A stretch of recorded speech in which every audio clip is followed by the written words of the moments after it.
ሰላም ሰላም ቅዱሳን እንዴት ናችሁ? በመላው ኢትዮጵያ በተለያየም ሀገራት ያላችሁ የጌታ ሰላም ይብዛላችሁ። ዛሬ እንግዲህ ከእግዚአብሔር አንድ ሐሳብ እንድንከፋፈል ነው ወደ እናንተ የመጣሁት። ባላችሁበት የሁለተኛውን የሐዋርያ ጴጥሮስ መልእክት ምዕራፍ 1 ከቁጥር 4 ጀምሮ ያለውን እናነባለን። በጌታ በኢየሱስ ስም አነባለሁ። እኔ ወደ ታች ከ5 ጀምሮ ወርጄ አነብላችኋለሁ። እንዲህ ይላል፣ ስለዚህም ምክንያት ትጋትን ሁሉ እያሳያችሁ በእምነታችሁ በጎነትን ጨምሩ፣ በበጎነትም እውቀትን፣ በእውቀትም ራስን መግዛት ጨምሩ፣ ራስንም በመግዛት መጽናትን፣ በመጽናትም እግዚአብሔርን መምሰል፣ እግዚአብሔርን በመምሰል የወንድማማችን መዋደድ፣ በወንድማማችን መዋደድ ፍቅርን ጨምሩ። እነዚህ ነገሮች ለእናንተ ሆነው ቢበዙ በጌታችን በኢየሱስ ክርስቶስ እውቀት ሥራ ፈቶችና ፍሬ ቢሶች እንዳትሆኑ ያደርጋችኋልና። እነዚህ ነገሮች የሌሉት እውር ነውና በቅርብ ያለውን ብቻ ያያል፣ የቀደመውን ኃጢአት መንጻቱን ረስቷል። ኢየሱስ ክርስቶስ ጌታ። እንግዲህ ዛሬ የምናየው ከሁለተኛው የጴጥሮስ መልእክት ምዕራፍ 1 ራስን መግዛት በሚል ሐሳብ ነው እና ራስ መግዛት የሚባለው በተለይ በገላትያ ምዕራፍ 5 ላይ ከጠቀሳቸው የመንፈስ ፍሬዎች አንዱ ነው። ሰው በክርስቶስ ኢየሱስ ሲያምን ከሚሰጠው አንዱ የመንፈስ ፍሬዎች ራስን መግዛት ነው። ስለዚህ እንዴት ነው ሰው ራሱን መግዛት የሚችለው? ወይም ራስን መግዛት ማለት ምን ማለት ነው የሚለውን ለጥቂት ደቂቃ ከኔ ጋር ይህን ሐሳብ እንከፋፈላለን። እንግዲህ እንደ ሁለተኛ ጴጥሮስ መልእክት ከመለኮታዊ ባህሪ ተካፋይ እንደሆነ ይናገራል እና እነዚህም ባህሪያት በቅደም ተከተላቸው ይዘረዝራል። በበጎነት እምነትን ይላል፣ በእምነት እውቀትን፣ በእውቀትም ራስን መግዛት፣ ራስን በመግዛት መጽናት። እኔ ራስን መግዛት የሚለውን ማዕከል በማድረግ ከዛ በፊትም በኋላም ያለውን ሐሳብ እውቀት በተለይ በሶስቱ ላይ በዋናነት እንነጋገራለን። እውቀት፣ ራስን መግዛት እና መጽናት። ስለዚህ እነዚህ ሶስቱ ነገሮች ለክርስትና ወሳኝ ነገሮች ናቸው። የሁለተኛው ጴጥሮስ መልእክት ጨምሩ ይላል። እኛ ሰዎች እንግዲህ እውቀት፣ ስሜትና ፍቃድ በነፍሳችን ውስጥ ስላለ የነፍሳችንን መዳን ዕለት ዕለት በእግዚአብሔር ቃል እውቀት እያደስን ዕለት ዕለት መጠራታችንና መመረጣችንን እያጸናን እንደምናድግ የዚህ መጽሐፍ ጻፊም አበክሮ ይናገራል። ስለዚህ ዛሬ ላይ ልናወራ ያሰብኩት ወይም እንድነጋገርበት ያሰብኩት ሐሳብ ራስን መግዛትን ማለት ነው። ራስን መግዛት ማለት በራስ ፍላጎት ወይም በራስ ፍላጎትና ምኞት ላይ የበላይና አለቃ መሆን ማለት ነው። እንግዲህ ሰው እስከሆንን ድረስ የተለያዩ አይነት የእውቀት ክምችቶች በአእምሮአችን ውስጥ አሉና እነዛ የእውቀት ክምችቶች የሚፈጥሩብን የተለያየ አይነት ፍላጎቶች አሉ። መጽሐፍ ቅዱስ ሲናገር ዓይን ከማየት አይጠግብም፣ ጆሮም ከመስማት አይሞላም። በምድራዊ ስርዓት የሰው ልጅ በእግዚአብሔር ካልሆነ በስተቀር በምንም አይነት ነገር ሳትስፋይድ መሆን አይችልም። አንሊሚትድ የሆነ የማያልቅ የማይቋረጥ ፍላጎት አለን ማለት ነው።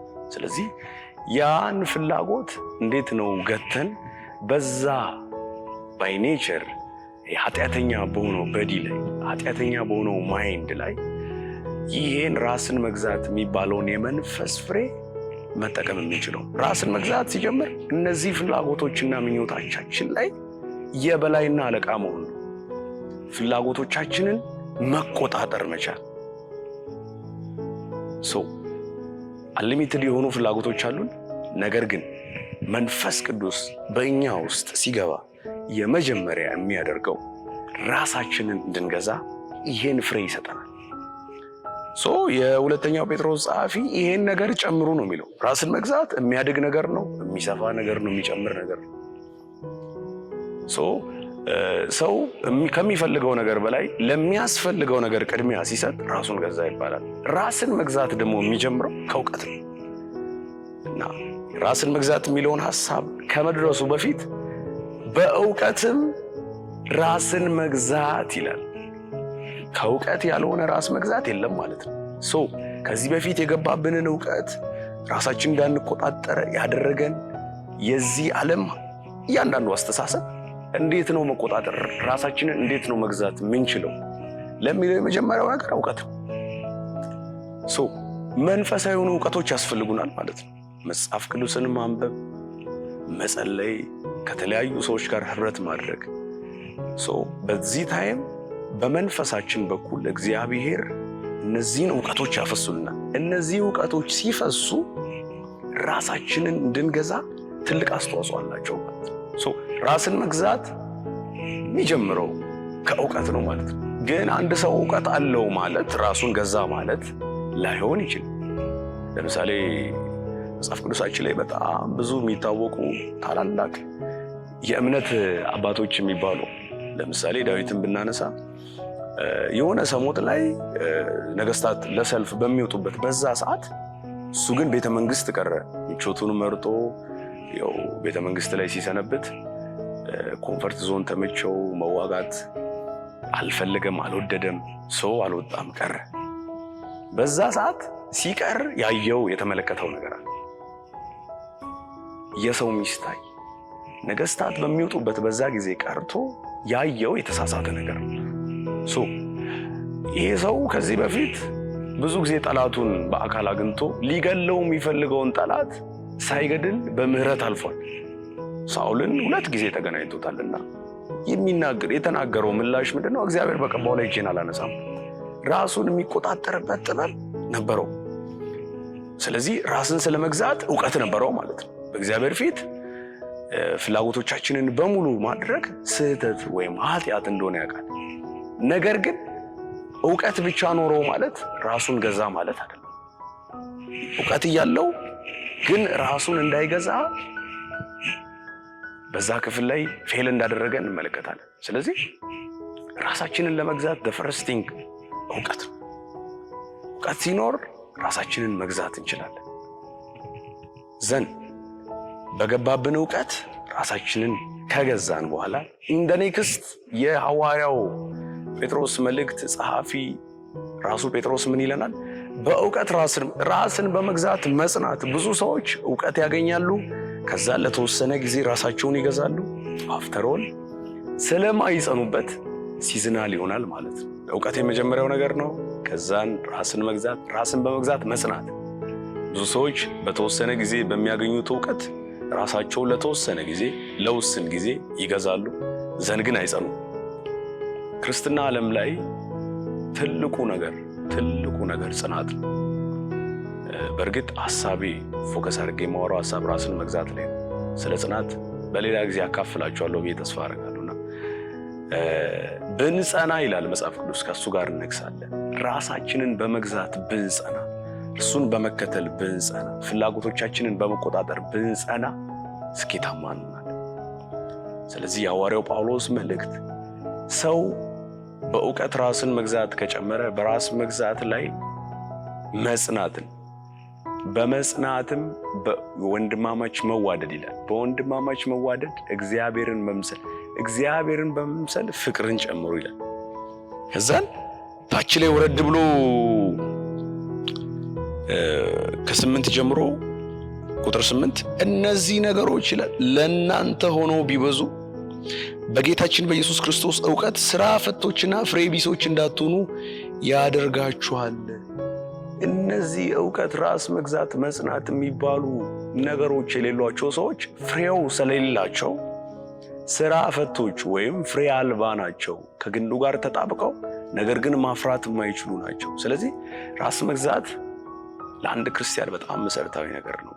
በጣም ብዙ ፍላጎቶቻችንን ሊቀሰቅሱ የሚችሉ ነገሮች ባሉበት በዚህ ዘመን ራስን ገዝቶ ለጌታ ራስን አስገዝቶ መቀጠል ጊዜ የማይሰጠው ጉዳይ ነው።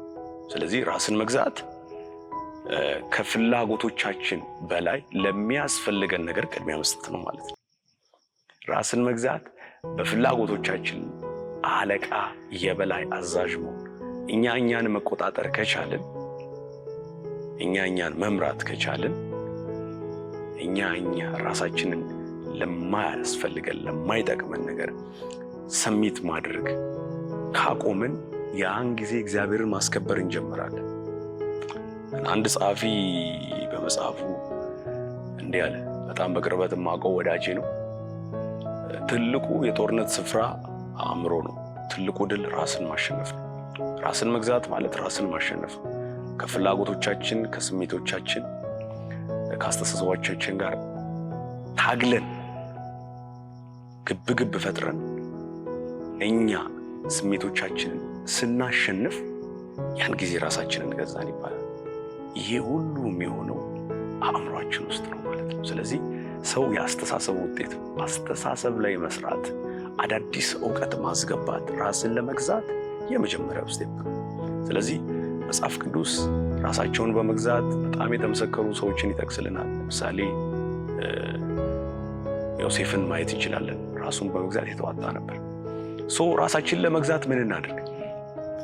በተለይ ብዙ ሰዎች ራስን መግዛት የሚባለው የራስ መቆጣጠር የሚባለውን ነገር ሲያስቡ ነገር ውስጥ ገብተው ራሳቸውን ለመቆጣጠር ይፈልጋሉ። ኖ ብንችል የጠላት ጦርነት ሜዳ ላይ መገኘት የለብንም።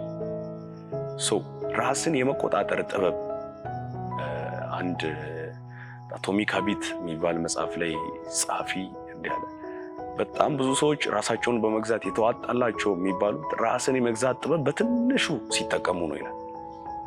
which means ሰዎች ነገርየው ላይ ገብተው አይደለም ከነገርየው ጋር የሚዋጉት። ራሳችን ልንወድቅ የምንችልበት ኢንቫይሮንመንት ላይ ራሳችንን አለማስገኘት። ለምሳሌ ዳዊትን ይዩት። ዳዊት መሄድ ባለበት ታይም አለመሄዱ እዛ ኢንቫይሮንመንት ላይ ሲቀር ጦርነት ብዙ ወንዶች ይሄዳሉ፣ የሚቀሩት እንስቶች ናቸው። መገኘት ባለበት ቦታ ሳይሆን መገኘት በሌለበት ቦታ በመገኘቱ ነው የወደቀው። መገኘት በሌለብን ቦታ ተገኝተን ራሳችንን ለመግዛት መሞከር ማለት ራሳችንን ማታለል። ራስን የመግዛት ጥበብ አንደኛው መገኘት ከሌለብን ቦታ በመራቅ ራሳችንን መግዛት እንችላለን ማለት ነው። እሱ ነው ትልቁ ጥበብ። ስለዚህ ዮሴፍ አልቆየም፣ አልተደራደረም፣ አልሰነበተም። ቶሎ ብሎ ሸሸ ይላል። መሸሽ ባለብን ሰዓት መሸሽ አለብን። መሄድ በሌለብን ሰዓት መሄድ የለብንም። መታገል ባለብንም ሰዓት ደግሞ መታገልም አለብን። አንዳንዴ እዛ ክልላቸው ውስጥ ገብተን የማናሸንፋቸው ውጊያዎች አሉ። እነሱን ማወቅ ትልቅ ራስን የመግዛት ጥበብ ነው። ስለዚህ እግዚአብሔር አምላክ ይሄን በመንፈስ ቅዱስ በኩል በብዙ እንድታፈሩ እግዚአብሔር ይርዳችሁ። እንግዲህ ራስን በመግዛት ጥሩ ፍሬያማ የሆነ ሕይወት እንደምትመሩ ባለሙሉ ተስፋ ነኝ። ጥሩ ትምህርት እንደወሰዳችሁ ተስፋ አደርጋለሁ። እንዲህ አይነት ደግሞ እነዚህ አይነት ትምህርቶች በየጊዜው እንዲደርሳችሁ ይሄን የዩቲዩብ ቻናል ሰብስክራይብ፣ ሼር እና ላይክ እንድታደርጉ ጠይቃለሁ። ለሌሎችም ደግሞ እንዲደርሳቸው በዚህ መልኩ አገልግሎቱን ሰፖርት እንድታደርጉ እንድትደግፉ በጌታ ፍቅር አሳስባችኋለሁ። እግዚአብሔር ዘመናችሁን ይባርክ። ተባረኩ። ሻሎም